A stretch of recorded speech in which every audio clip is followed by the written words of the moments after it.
রাত্রে ভালো করে ঘুমায়নি পর্যন্ত মেয়ের বাড়ি যাবে বলে আমার শাশুড়ি। দেখো সকালবেলাতেই এত ঠান্ডার মধ্যে স্নান সারা হয়ে গেল, দিয়ে নতুন জামা কাপড় পরছে এবার, তো যাবে বলে। অনেক দূরের রাস্তা, তো সেই জন্য সকাল সকাল বেরিয়ে চললো। তো খুব যে সকাল তা না গো, প্রায় 9:30 বেজে গেল।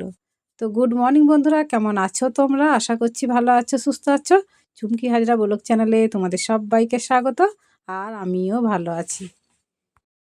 আগের বছরে আমরা পরিবারের সবাই মিলে গিয়েছিলাম ননদের বাড়ি মেলা দেখতে। তো এখন তো পৌষ মাস, অনেক জায়গাতেই মেলা হয়, বড় বড় মেলা বসে। তেমনই আমার ননদের বাড়িতেও মেলা বসে। এই মেলাটার নাম হচ্ছে কৃষি মেলা। অনেক বড় মেলা হয় আর খুব সুন্দর।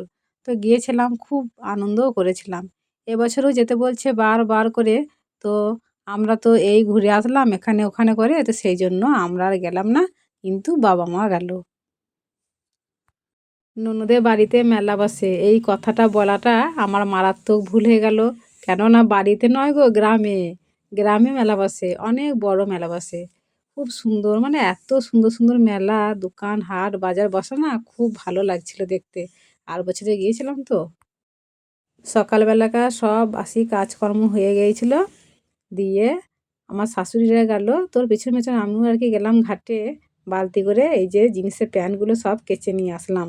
মানে কলেতে জল চলে গেছে। তো এখন তো খুব সকাল সকাল জল দিয়ে দেয়, কাজ না হতে হতেই জল চলে যায়, জলের আর কোনো ভরসা নেই।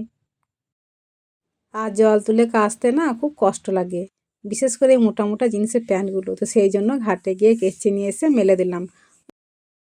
তারপরে দুপুরবেলায় রান্না চাপিয়ে দিয়েছি। তো রান্না হচ্ছে গিয়ে বাঁধাকপির তরকারি। এই যে বাঁধাকপি তরকারি এখনও হয়নি, দেরি আছে হতে। আর এইদিকে কড়াইয়ে হচ্ছে গিয়ে কালকে টক করেছিলাম, তো সেই টকটা একটু গরম করে নিচ্ছি। এখন তো কোনো কিছু নষ্ট হবে না। সকালবেলাতে তো কাজ করতে পারছি না, শীতের ভয়ে অনেক বেলা করে কাজ করছি। বেলাতে কাজ করছি বলে আবার রান্না খাওয়াও অনেকটা দেরি হয়ে যাচ্ছে। এত কাজে ব্যস্ত হয়ে পড়ছি, যা সময় নাই। মানে বিশাল ছুটছি, শুধু ছুটছি। আর এইদিকে হচ্ছে গিয়ে ডিম ভাজা। ডিম ভাজাতে দেখো আবার টমেটোগুলো ছোট্ট ছোট্ট করে কুচিয়ে দিয়েছে বিট্টু বাবা। আমি আবার বকছিলাম যে কী দরকার ছিল, তো ওর ইচ্ছা হয়েছে, ও বানিয়ে দিয়েছে। দিয়ে ভেজে নিলাম। দুপুরবেলা ভাত খাওয়া হয়ে গেছে, ভাত খাওয়ার পর একটুও বসিনি, তো টানা কাজ করে নিয়েছি। বিকেলে যে সমস্ত কাজকর্ম থাকে সেইগুলো দিয়ে খুব শীত ধরে গিয়েছিল, সোয়েটারটাকে বের করে নিয়ে আসলাম, দিয়ে পরলাম। খুব শীত করছে, এত শীত করছে, এখন সারা পৌষ মাস আছে। তো সেই জন্য বাবার দরকার নেই, তো সোয়েটারটা বার করে নিলাম।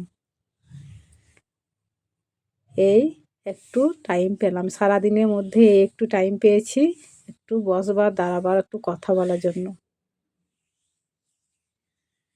তো আমি খুঁজছি কাউকে কথা বলার জন্য, তো লোক চাই, খুঁজে পাচ্ছি না। তো সেই জন্য আমি ডাকছি, ও মেজমা কী করছেন? তো এই যে বেরিয়ে আসছে। সবাই শীতে এখন জড়সড়। শীত ভালো লাগে এমন ব্যক্তি কমই পাওয়া যায়। সবাই বলছে বাবারে শীত, বাবারে শীত, শীত যে কবে যাবে সবাই বলছে। আমার মতো একমত। আমি তো এটা 100 বার বলি, কবে যে শীত যাবে। তারপরে দেখো বিকেলবেলাটা অনেকটা সময় ধরে অনেক কথা গল্প হলো। তারপরে সন্ধে দেওয়া হলো। তো সন্ধে আমি দিইনি আজকে, আমার ছেলেটাই দিয়ে দিয়েছে। মাঝে মধ্যে আমার ছেলেটাই সন্ধে দিয়ে দেয়। আমি প্রতিদিনই দিই, মাঝে মধ্যে আমার ছেলেটাই দেয় আর কি। দিয়ে সন্ধ্যেবেলায় যে চা করতে চলে এসেছি। শীতের সন্ধ্যাবেলায় চা না খেলে তো হয়ই না। তাছাড়াও আমাদের বাড়িতে জানো তো 12 মাসই সন্ধ্যাবেলাতে চা করতে হয়, ওই বিট্টুর বাবার জন্য। কেননা ও গরমকালেও চা খায়, আবার শীতকালেও চা খায়। কিন্তু আমরা ওই শীতকালেতেই চা খাই সন্ধ্যেবেলায়, গরমকালে চাটা খাই না তো।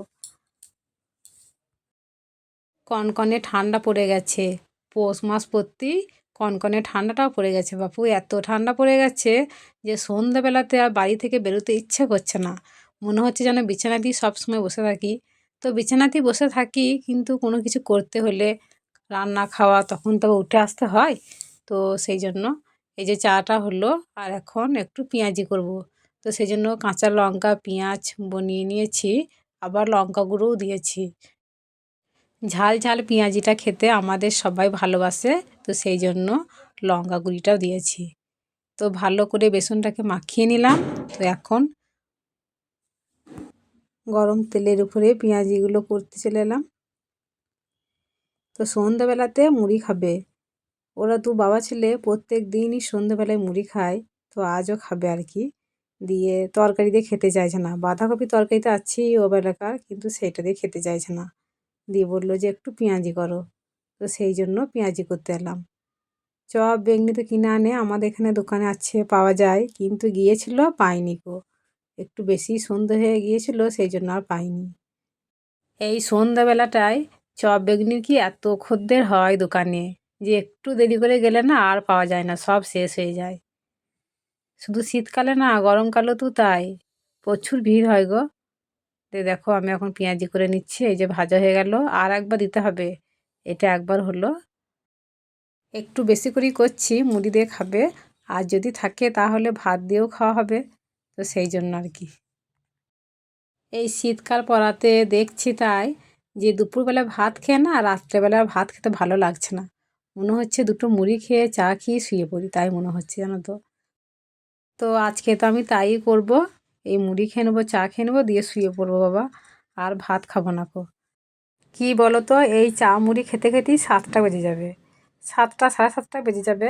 আর ভাত খাই আমরা রাত্রেবেলায় 9টার সময়, তাহলে কি আর খেতে ভালো লাগবে? তো সেই জন্য আরও আর কি বলছি, ওরা দু বাবা ছেলে খাবে, তখন উঠে এসে দেওয়া হবে। তো আমি আর খাবো না গো। তোমার পেঁয়াজি চা তো হয়ে গেল, এবার ওদেরকে দিয়ে দিই, আর আমিও দুটো খেয়ে নিই। তো বন্ধুরা, আজকের ভিডিওটা এই পর্যন্তই। দেখা হচ্ছে আগামী পর্বে। সবাই সুস্থ থাকো, ভালো থাকো, টাটা।